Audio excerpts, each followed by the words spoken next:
प्रेरणास्पद कथा YouTube channel पर मैं धनंजय जैन आप सभी का हार्दिक अभिवादन करता हूँ। छोटी सी कहानी डीजे की जुबानी। दोस्तों, एक बार एक राजा ने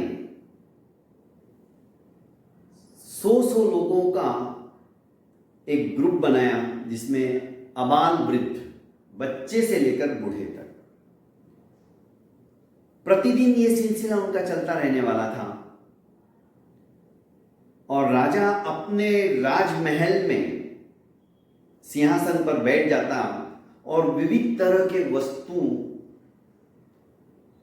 अश्व, हाथी आदि आदि भी लोगों को आह्वान करके कहता कि जो व्यक्ति राज दरबार के पट खोलते ही अंदर आएगा और सबसे पहले जिस वस्तु को हाथ लगाएगा वो उसकी हमेशा के लिए हो जाएगी। और ये सिलसिला नियमित रूप से चलता ही रह रहा था और राजा बड़ा मजे ले रहा था। प्रतिदिन लोग आते, मन में रात को ही सोच लेते कि मुझे कौन सी चीज चाहिए, पर एक बार जो व्यक्ति आ गया दूसरी बार वो नहीं आएगा। यह सिलसिला काफी टाइम से चलते आ रहा था। एक छोटी बच्ची भी खिलौनों के हिसाब से आई होगी, ये सोचकर लोग सोचने लगे चलो आज ये बड़ी सुंदर दिख रही है लड़की, इसे भी कुछ ना कुछ। और प्रत्येक मानव के मन में एक अभिलाषा होती है, एक आकांक्षा होती है, एक इच्छा होती है, पर वह इच्छा जैसे ही समाप्त होती है दूसरी इच्छा और जागृत हो जाती है, क्योंकि इच्छाएं अनंत आकाश की तरह अनंत है, उनका कोई अंत नहीं होता। और राजा ये सब देख के बड़ा खुश होता था कि देखो कैसे इंसान है, कोई हाथी को हाथ लगाता, कोई घोड़े को हाथ लगाता, कोई हीरे जवाहरात को हाथ लगाता और ये सोचता था कि मेरे पहले कोई उस चीज को हाथ ना लगा ले, नहीं तो आज का दिन मेरा व्यर्थ चला जाएगा और जो मेरे मन में है वो मुझे नहीं मिलेगा। तो भागम भाग होती थी, इधर से उधर लोग भागते थे कि मैं अपनी अभिप्सित वस्तु को ही हाथ लगाऊं और ढूंढते थे।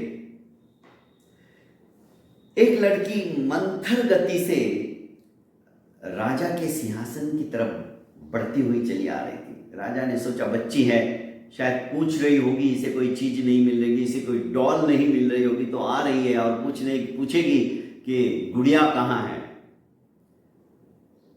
पर जैसे जैसे वो राजा के सन्निकट आई और उसने अपने दोनों हाथों से राजा को छू लिया, राजा हतप्रभ हो गया और कहने लगा कि मैंने आपको छू लिया है, अब आप मेरे हो गए। जब राजा ही मेरा हो गया तो राजा की समस्त वस्तुएं भी उसकी हो गई। कहानी छोटी सी है दोस्तों, पर कहानी ये बात की हमें प्रेरणा देती है कि उस परम पिता परमेश्वर ने भी हमें संसार की प्रत्येक वस्तु हमारे सामने रख दी है और हम उसे हासिल करने के लिए दिन रात भाग रहे हैं, मेहनत कर रहे हैं कि कहीं उसे वो चीज ना मिल जाए जो मुझे मिलनी चाहिए।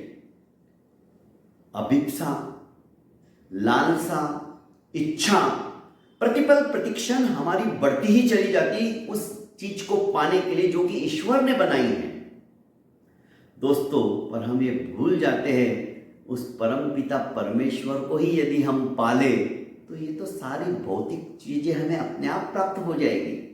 पर हम वो गलती प्रतिदिन कर रहे हैं और प्रतिदिन उठते हैं और भागना शुरू कर देते हैं उन नश्वर वस्तुओं को प्राप्त करने के लिए। पर जो अविनाशी है उसे प्राप्त करने के लिए हम कोई भी प्रयास नहीं करते। वो भी मजे ले रहा है, देख रहा है कि मैंने जिस इंसान को बनाया वो अपने आप को भी भूल गया है और दिन रात इन भौतिक वस्तुओं को प्राप्त करने के लिए भागते जा रहा है। दोस्तों, यदि हम उस परम पिता परमेश्वर को प्राप्त कर ले तो मैं समझता हूं हमें समस्त वस्तुएं अपने आप प्राप्त हो जाएगी। बहुत बहुत धन्यवाद दोस्तों।